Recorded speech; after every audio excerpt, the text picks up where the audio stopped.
맨 오늘부터 한 달간 사도신경을 살펴보고자 합니다. 이번에 사도신경과 주기도문을 또 새로운 번역으로 바꾸게 됩니다. 사실 우리 평생에 한 번 있을까 말까 한 일을 경험하게 됩니다. 물론 불편한 점도 있겠지만 앞으로 상당 시간은 또 혼동되는 지점도 있겠지만, 그러나 우리가 새로운 표현으로 믿음을 고백한다는 것, 이거는 참으로 은혜로운 사건이라는 것입니다. 어쩌면 우리 세대와 또 우리 다음 세대에 있어서 또 그들의 언어와 그들의 표현으로 또 하나님께 나아갈 수 있다는 것, 이것을 함께 하게 되는 것은 참으로 감사한 일입니다. 조금은 낯설 수 있지만, 그러나 그 낯섦을 통해서 그동안 숨겨진 또 고백의 의미를 찾을 수 있다면 우리 신앙에 큰 유익이 될 거라 믿습니다. 오늘은 사도신경 첫 번째 시간으로 나는 믿습니다 라는 제목으로 말씀을 나누고자 합니다. 우리가 이제 사도신경이라고도 하고 또 신조라고도 하는데, 사실 이것은 믿음의 내용을 가리키는 것입니다. 우리가 믿는 바를 명확하게 요약한 것을 신경이라고 하는 것입니다. 근데 사실 우리가 믿는 바를 단순하게 요약하면 아주 짧게도 이야기할 수 있습니다. 예수 천당, 이렇게 네 글자로도 설명이 가능합니다. 그리고 또 이것을 풀어서 설명하면은 아주 길게도 할 수 있습니다. 여기 계신 권사님들 중에 예전에 전도 폭발 하신 분들이 있을 겁니다. 그러면 짧은 버전도 있고 긴 버전도 있는데, 긴 버전 아마 암송하셨던 분들 한 3, 40분을 줄줄줄줄 다 하실 수 있으시죠? 아마 지금도 이렇게 딱 찔러 보면은 바로 아마 나오실 것입니다. 그런데 우리 믿음을 이렇게 표현하는 것은 아주 짧게 할 수도 있고 길게 할 수도 있습니다. 그뿐만 아니라 또 표현을 다르게 할 수도 있는 것이죠. 또는 시대에 따라서, 지역에 따라서, 또 우리가 처해 있는 상황에 따라서 달라질 수도 있습니다. 어쩌면 우리 각자가 믿음에 대해서 이야기하면은 조금씩 다르게 표현할 수밖에 없습니다. 그런데 이러한 믿음의 내용이 정리되지 않는다면, 이 사람 저 사람 말이 다 달라진다면 혼란스러울 수밖에 없습니다. 각종 이단이라든지 또는 이교도의 공격으로부터 성도들을 보호하기 어려운 면이 있습니다. 또 다음 세대에게 우리가 이 복음을 전수할 때에도 무엇을 가르쳐야 될지 혼란스러울 수밖에 없습니다. 그러므로 이러한 믿음의 내용을 정리한 것이 바로 사도신경 또는 신조라 할 수 있습니다. 우리가 고백하는 사도신경을 기원을 따지면 세례문답이라 할 수 있습니다. 전설에 따르면 이런 말도 있습니다. 예수님의 제자들이 이제 세계로 흩어지기 전에 모여서 한 줄씩 믿음의 내용을 고백한 게 사도신경이다, 이런 이야기도 있지만 이런 건 전설에 불과하고요. 아마도 실제로는 로마 교회에서 또 성도들에게 세례를 베풀기 전에 그 믿음을 확인할 때 했던 그 문답이 사도신경의 기원으로 보고 있습니다. 지금도 그렇습니다. 지금도 문답을 할 때 집례자가 또 세례 후보자에게 묻습니다. 여러분은 하나님 앞에 죄인인 줄 알며 그 진노를 면치 못할 줄을 알고 오직 그의 크신 자비하심에 구원을 얻을 것을 믿습니까? 하면 예, 믿습니다, 이렇게 답을 합니다. 예, 믿습니다 하고 또 다음 또 질문이 이어지겠죠. 이런 식으로 성부 하나님, 성자 예수님, 성령님에 대한 확인이 이어지게 됩니다. 이러한 문답의 내용이 정리되어서 사도신경으로 우리가 고백하고 있는 것입니다. 우리가 세례 교육을 위해 시작했던 문답이 시간이 지나서 예배 가운데 사용되는 신조로 신경이 된 것입니다. 그래서 우리가 사도신경은 기도가 아닙니다. 물론 우리가 이제 우리 교회 상황 속에서는 사도신경을 할 때 대체로 눈을 감고 하지만 이게 전 세계 교회가 꼭 그렇게 하지만은 않습니다. 우리가 공동체의 또 연대를 생각하며 서로를 보면서 할 수도 있고, 또 때로는 평소에 하던 문구가 아닌 다른 문구로 바꾸어서 그렇게 눈을 뜨고 할 수도 있습니다. 그렇게 큰 문제가 되지는 않습니다. 근데 이러한 사도신경은 사실 어떤 회의를 통해 가지고 앞으로 이렇게 예배 시간마다 고백하겠습니다, 땅땅땅 한 것은 아닙니다. 그렇게 고백하기로 결정한 신조도 있습니다. 우리가 이제 세계 교회가 어떤 회의를 통하여서 그 믿음의 내용을 정리한 니케아 신조라든지 사도신경을 제외한 여러 신조들이 있는데 사도신경은 자연스럽게 형성이 되었습니다. 로마 지역을 바탕으로 서방 지역에 그렇게 자리를 잡게 된 것이죠. 그래서 동방교회들, 우리가 이제 그리스 정교회라든지 러시아 정교회, 이 크게 보면은 교회를 로마로 중심으로 한 서방교회와 또 동방교회로 나눌 수가 있는데, 동방교회들은 사실 사도신경을 고백하지는 않습니다. 물론 이제 존중을 하죠. 믿음의 내용을 잘 요약한 것이라, 역사적으로 정리한 것이라 인정은 하지만 예배 때 사용은 하지는 않습니다. 그러나 우리 교회에서는, 또 한국교회와 한국교회가 속한 이 개신교, 그리고 개신교가 포함된 서방교회에서는 예배 때 중요하게 또 사도신경을 사용을 하고 있습니다. 물론 그 외에도, 사도신경 외에도 각 시대에 따라서, 지역에 따라서 또 교회들마다 또 자신들의 고백을 정리한 그런 신조들이 등장하기도 합니다. 그러나 가장 중요한 신조는 역시 사도신경이라 할 수가 있습니다. 그렇다면 이 사도신경의 구조를 우리가 조금 생각해 보아야 합니다. 우리가 사도신경을 살펴보면 크게 세 덩어리로 나눌 수가 있습니다. 먼저 하나님이 어떤 분인지를 설명하는데, 첫 번째 고백은 창조주 하나님에 대한 고백, 두 번째는 성자 예수님에 대한 고백, 그리고 세 번째는 성령님에 대한 고백으로 이어집니다.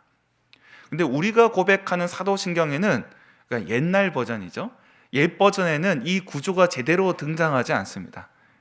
그런데 어떤 원문을 보든가 또는 새로운 번역으로 고백할 때는 이러한 구조가 명확하게 드러나도록 나와 있습니다. 그래서 새로운 번역은 이렇게 시작합니다. 나는 믿는다는 표현으로 시작을 하고 있습니다. 나는 믿습니다로 시작해서 내가 무엇을 믿는지, 또 내가 무엇을 믿는지 이어진다는 것이죠. 그래서 그 첫 번째 단어가 나는 믿습니다입니다. 내가 믿는다는 선언으로 사도신경은 시작을 하고 있습니다. 그렇다면 우리가 믿는다는 게 무엇인가? 이것을 우리가 생각해 보아야 합니다. 특별히 오늘 본문의 말씀 가운데 이 믿음에 대해서 풀어 설명하고 있습니다. 로마서 10장 9절과 10절 말씀, 오늘 본문의 말씀을 다시 한번 읽어보겠습니다. 네가 만일 내 입으로 예수를 주로 시인하며 또 하나님께서 그를 죽은 자 가운데서 살리신 것을 내 마음에 믿으면 구원을 받으리라. 사람이 마음으로 믿어 의에 이르고 입으로 시인하여 구원에 이르느니라. 아멘. 지금 사도 바울은 구원에 대해서 설명을 하면서 마음으로 믿는 행위와 입으로 시인하는 행위를 구분해서 설명을 하고 있습니다. 그때 우리가 신앙 고백이라고 할 때 이 신앙 고백은 두 가지를 포함하고 있는 것이죠. 내가 믿는 것과 그것을 고백하는 것, 이 두 가지가 결합된 것이 신앙 고백입니다. 이것은 매우 개인적인 결단인 동시에 아주 공적인 행동이라는 점을 포함을 하고 있습니다. 여기서 오늘 첫 번째 핵심이 나옵니다. 첫 번째 핵심은 믿음은 하나님 앞에 홀로 서는 일입니다.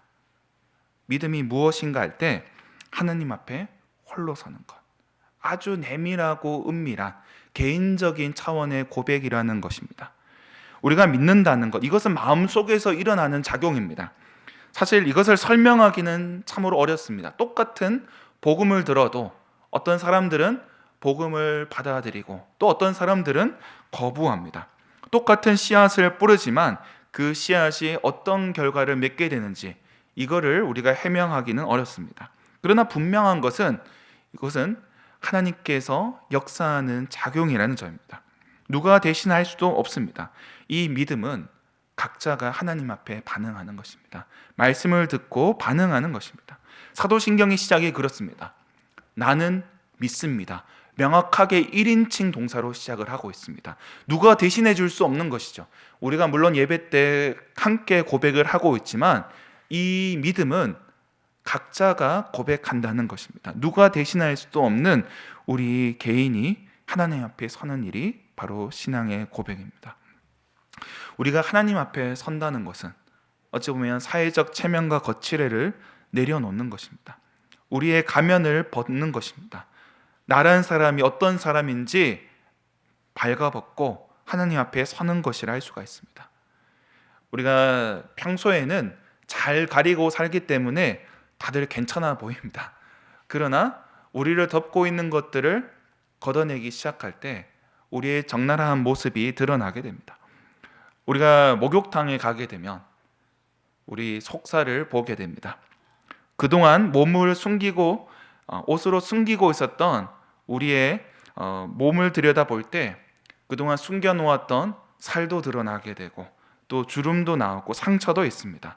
가리워졌던 것이 드러나게 될 때 때로는 우리는 불편한 마음이 생깁니다. 물론 내 몸이고 내가 알고 있는 지점이지만 나를 진실되게 보는 것이 사실은 쉬운 일은 아닙니다. 그런데 그렇게 적나라하게 하느님 앞에 내어놓는 행위, 이것이 어찌 보면 믿음을 받아들이는 것이라 할 수가 있습니다. 이런 과정 속에서 하나님 앞에서 우리를 내어놓음을 통하여서 우리 영혼이 하나님 앞에 치유받는 것이죠. 사실 우리 영혼 얼마나 그 속에 탐욕과 욕망이 덕지덕지 붙어 있고 또 어느 구석에는 좌절감과 체념이 뭉쳐 있을 것입니다. 물론 그 어느 한 구석에는 고귀한 성품도 남아 있을지 모르겠지만 그러나 잘 드러나지 않습니다. 죄로 인하여서 더러워지고 상처 입은 우리 영혼을 하나님 앞에 온전히 드러내는 행위, 어찌 보면 우리가 하나님 앞에 서는 행위라 할 수가 있습니다. 우리가 죄인임을 고백하고 또 주님께서 그 아들 예수를 통하여서 우리를 구원하심을 받아들이는 것, 이것은 우리가 주님 앞에 나아가는 것입니다. 우리가 믿음을 고백하는 것, 인정하는 것이죠. 그렇게 하나님 앞에 나아가게 될 때 하나님께서는 우리 가운데 새로운 일들을 시작하십니다. 회복시키신다는 것입니다. 우리 안에 믿음을 허락하시고 그 속에서 설명할 수 없는 작용을 이루어 가신다는 것입니다. 오늘 바울도 마찬가지입니다.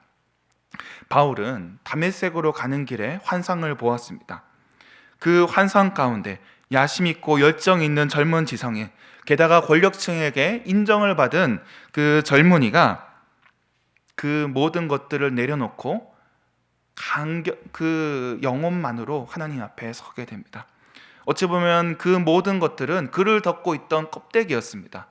그가 좋은 혈통을 타고난 것, 또 로마 시민권이 있는 것, 또는 훌륭한 스승에게 배운 것, 또 그리고 권력층에게 또 인정받고 있다는 사실, 이 모든 것들은 사실은 껍데기에 불과했던 것입니다.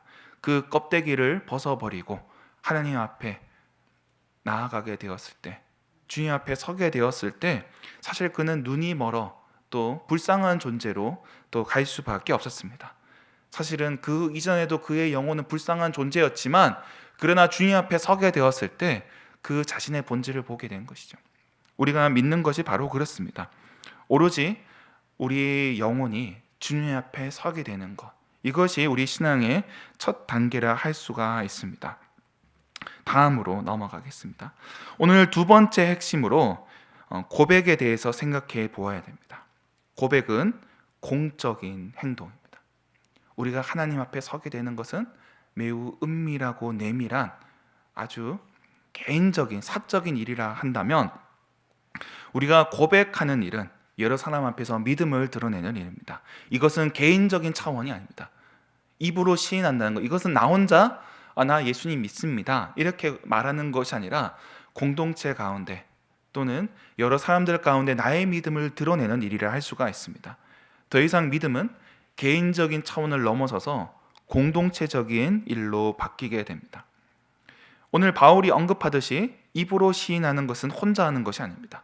우리가 세례를 받을 때 그 세례를 받기 전에 내적으로 내가 믿는다는 확신을 하게 되지만 그러나 세례를 받는 과정 속에서 공적으로 인정을 받아야 합니다. 우리가 세례의 문답의 과정이 있습니다. 교회의 대표자들이 세례 후보자들과 함께 대화를 하며 그의 믿음이 과연 진실한지 확인하는 절차를 가집니다. 이러한 절차가 없이는 이 사람에게 세례를 줄 수 없다는 것이죠. 공적으로 믿음을 시인하지 않고서는 세례를 받을 수 없습니다. 성도라 인정을 받을 수 없다는 것입니다. 그런 절차를 두었음에도 불구하고 세례를 받을 때 예배 가운데 회중들 앞에서 자신의 믿음을 다시 한번 고백해야 됩니다. 비밀리에 어느 장막 뒤에서 그렇게 몰래 고백할 수 있는 것이 아니라는 것입니다. 교회 공동체 앞에서 믿음을 고백한 사람만이 세례를 받을 수 있습니다. 이를 하지 않고서는 성도를 할 수 없다는 것입니다. 더군다나 우리는 교회로 부르심을 받았습니다. 이 우리의 믿음은 단순히 개인적인 것만은 아닙니다. 우리가 하나님의 백성으로 부름받았기에 공동체로 또 믿음으로 나아가야 한다는 것입니다. 그런 가운데 우리가 공동체가 없이는 제대로 된 신앙인이라 할 수가 없습니다. 한때 일본과 한국에서 또 무교회주의가 유행하기도 했습니다.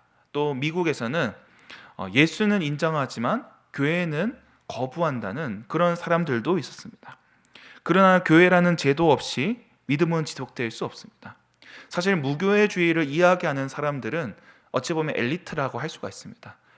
꽤나 배운 것 많은 사람들, 책 열심히 들여다본 사람들, 그래서 기존 신앙과는 무언가 다른 걸 추구하겠다는 그런 영적인 엘리트라 할 수 있습니다. 그것이 잘못됐다는 것이 아닙니다. 기존의 부패한 교회와 또 제도에 대해서 비판할 수 있지만, 그러나 우리 대다수 연약한 사람들은 이러한 교회 없이는 신앙생활을 할 수 없다는 것입니다. 물론 이 고백이 교회 안에서의 고백만을 가리키지는 않을 것입니다. 오늘날 우리는 세속 사회를 살아가고 있습니다. 우리의 대부분의 시간은 믿지 않는 사람들 사이에서 보내게 됩니다. 그 자리에서 우리는 믿음을 드러내야 합니다. 그런데 오늘날 이 시대는 어떻습니까? 신앙을 이야기하는 것이 금기시 되고 있습니다. 오늘날 대화 주제로 또 함부로 드러내기 어려운 부분들이 있습니다. 예를 들면 월급이 얼마예요? 이런 거 되게 민감합니다. 그렇죠? 또는 어느 정당을 지지하십니까? 이것도 민감합니다. 제가 그래서 이런 건 묻지 않습니다. 그런데 종교를 이야기하는 것도 그에 못지않게 예민한 주제입니다. 어찌 보면 우리 시대의 금기라고도 할 수 있고, 또 우리 시대에 사람들이 섬기는 바가 여기에 드러난다는 것이죠. 돈을 신성시하기 때문에 얼마를 버는지 이야기할 수가 없습니다. 또 우리의 정치적인 아젠다가 우리가 정말 믿고 중요하다 여기는 바이기 때문에 함부로 드러내기를 꺼려합니다. 이런 대안적인 우상들이 이 시대 가운데 존재하고 있는데, 우리의 믿음을 드러내는 것조차 매우 꺼려지는 그런 분위기가 되었다는 것입니다. 그래서 신앙은 개인적인 것이라고 사회적으로 압력을 그렇게 행사하고 있습니다. 신앙을 드러내지 않는 게 교양 있는 사람이라고 이야기를 합니다. 그런데 이 신앙이 우리의 믿음이고 또 우리의 본질과 관련되어 있다면, 우리 영혼의 가장 깊숙한 곳에서부터 이루어지는 작용이라면 어떻게 그것이 가려질 수 있겠습니까? 참된 나 자신을 드러내지 않고서는 나로 살아갈 수 없는 법입니다. 나의 어떤 본질이 믿음에 있고 그 신앙을 바탕으로 나라는 존재가 이루어져 있는데, 그것을 드러내지 말라는 것은 억압이라 할 수밖에 없습니다. 우리는 이 세상 속에서 믿음을 드러내야 됩니다. 이 고백을 멈추지 말아야 한다는 것입니다. 다음으로 세 번째 핵심입니다. 세 번째 핵심은 믿음을 고백하는 것은 말과 행동이 함께 가는 것입니다. 우리 문화에서는 말과 행동을 구분해서 봅니다. 또 겉으로 하는 말과 속마음을 또 분리해서 보기도 합니다. 일본 사람들도 그렇다고 하죠. 그 속마음과 겉으로 표현하는 게 다르다는 그런 이야기를 합니다. 문화가 발전하면서 어떤 체면이라든지 또 겉으로 표현하는 것이 달라질 수도 있습니다. 그러나 이 믿음에 있어서는 그럴 수 없다는 것입니다. 나누어질 수 없는 개념인 것입니다. 구약에서 말씀을 가리킬 때 다바르라는 히브리어를 사용을 합니다. 주로 이제 하나님의 말씀을 가리킬 때 쓰는 단어인데, 이 다바르라는 말이 어떨 때는 말씀으로도 번역되고 어떨 때는 행위로도 번역이 됩니다. 그러니까 히브리인들의 사고에 있어서는 이 말씀과 행동이 그렇게 구분되는 것이 아니라는 것입니다. 특별히 하나님의 말씀이 그런 것이죠. 하나님께서 말씀하셨다. 이것은 하나님께서 역사하셨다는 뜻입니다. 그분의 말씀이 선포되는 곳에는 그분의 역사가 이루어지는 것입니다. 그분이 천지를 창조하실 때 말씀으로 하셨던 것처럼 창조하는 그 행위가 말씀과 구분될 수 없다는 것입니다. 말하는 것이 그토록 중요하다는 것입니다. 고대 사회에서도 그렇습니다. 지금과는 다르죠. 글을 모르는 사람들이 대다수였습니다. 그런 가운데 말로 하는 것이 매우 중요한 행위였습니다. 지금은 우리가 어떤 일들을 할 때 말로 하기보다는 계약서를 씁니다. 글을 더 우선해 둡니다. 그리고 글로 쓰는 것도 믿지 못해서 어떻게 합니까? 거기다가 서명을 하고요. 뭐 도장을 찍습니다. 그리고 그 도장조차 믿지 못할 때는 어떻게 합니까? 인감증명서를 떼옵니다. 그 인감증명서조차도 확실한지 아닌지 확인하기 위해서 위에 또 1년 번호가 있습니다. 이런 여러 가지 장치들을 거치고 있는 것이죠. 얼마나 믿지 못하면 그런 장치들을 2중, 3중으로 또 사용을 하고 있는 겁니까? 어찌 보면 우리가 글을 쓰는 문화에서는 말의 가치가 상실되고 또 가치가 떨어져 있는 것을 보게 됩니다. 그러나 이 말한다는 것, 이것은 사실은 행동과 함께 가는 것입니다. 우리가 일상에서 말과 행위가 함께 가는 것을 경험하는 것, 우리가 특별히 남녀 간에서 이런 일들을 경험하게 됩니다. 여기 계신 분들 중에 이런 연애에 대한 부분들이 아주 오래되신 분들이 또 계신 것 같은데요. 옛날 이야기라도 잘 들어주십시오. 이 남녀가 서로 호감이 생깁니다. 근데 아무리 호감이 생기고 또 요즘 말로 썸이라고 합니다. something, 무언가 일이 있다 할지라도 사귀자라는 말을 하지 않으면 두 사람의 관계는 아무 사이도 아닙니다. 아무런 관계가 없는 겁니다. 책임질 이유가 없는 것입니다.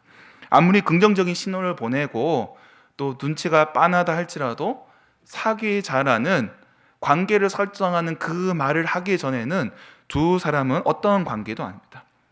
그렇다면 두 사람 사이에 사귀자는 말을 하는 것, 이것은 단순히 그냥 내 귀를 때리는 소리에 불과한 것이 아닙니다. 이제부터 두 사람의 관계는 새로운 차원에 들어서게 되는 것이고 또 그에 따른 행위와 책임이 수반되는 것이라 할 수가 있습니다. 서로의 관계를 확정하는 행위인 것이죠. 말로 그치는 게 아닙니다. 그런데 이것이 결혼 서약할 때는 더 엄중해집니다. 혼인 서약할 때 그 자리에 인감증명서 들고 오는 분 없습니다. 그 자리에서 어떻게 하십니까? 말로 서약을 합니다. 사실 결혼식에 있어서 대부분의 순서들은 사실은 본질적인 부분은 아닙니다.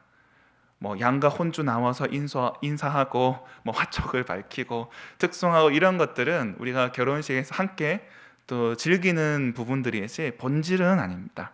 그런데 두 사람이 하객들 앞에서, 증인들 앞에서 엄숙하게 선언하는 것으로 두 사람의 관계는 확정이 됩니다. 지금껏 남자친구, 여자친구 또는 애인으로 있었지만 이제부터는 배우자로 두 사람의 관계가 바뀌게 되는 것입니다. 지금까지와는 비교할 수도 없는 책임지는 관계로 변화된 것이죠. 물론 두 사람이 식전에 들어오기 전과 식후에 나갈 때와 크게 달라진 것은 없어 보이지만 그러나 두 사람의 관계는 이제는 바뀔 수 없는 새로운 관계로 들어서게 되는 것입니다. 우리의 믿음도 그렇다는 것입니다. 우리가 믿음을 고백할 때 이것은 하나님과 언약을 맺는 것입니다. 그래서 성경에서 하나님을 묘사할 때 왕으로도 묘사하고 또 우리가 아버지라 부르기도 하지만 그러나 성경에 나온 중요한 비유가 바로 신랑에 대한 비유입니다. 결혼식에 대한 비유가 그래서 나옵니다. 우리가 하나님을 또는 예수님을 신랑으로 비유한다는 것, 우리가 어찌 보면 우리 삶에서 가장 진지한 서약 사랑의 관계, 신뢰의 관계가 바로 이 배우자와의 관계이기 때문에 그렇다는 것입니다. 그렇다면 이처럼 우리가 믿음으로 나아가는 것, 또 우리가 믿음을 고백하는 것은 하나님께 나아가는 아주 개인적이고 지극히 사적인 일이지만 동시에 공동체 앞에서, 세상 앞에서 우리의 믿음을 표현하는 매우 공적인 일이라는 것입니다. 그리고 이 믿음은 말과 행위가 분리될 수 없다는 것입니다. 여기에 우리의 결단과 순종, 고백과 실천이 담겨 있는 것입니다. 여기에서 우리의 믿음이 시작되는 것입니다. 여기 마음으로 믿어 의에 이르고 입으로 시인하여 구원에 이르는 것입니다. 말씀을 맺겠습니다. 오늘날 이 시대는 우리의 입에 재갈을 물리려고 하고 있습니다. 그러나 우리는 끊임없이 고백해야 합니다. 예수께서 주라는 것을 선포해야 합니다. 우리의 말과 행동으로, 우리의 개인적인 결단과 공적인 실천을 통하여서 드러내야 합니다. 우리가 예배 때마다 나는 믿는다고 소리치지만 그 울림은 예배당을 넘어 이 세상을 향해야 될 것입니다. 우리는 그 일을 함께 하고 있습니다. 우리 공동체가 믿음을 고백할 때 주님의 역사가 시작이 될 것입니다. 주님의 말씀이 선포되는 그 자리에 주님의 역사가 이루어질 것입니다. 그 일에 함께하는 저와 여러분이 되길 주님의 이름으로 축원합니다. 기도하겠습니다.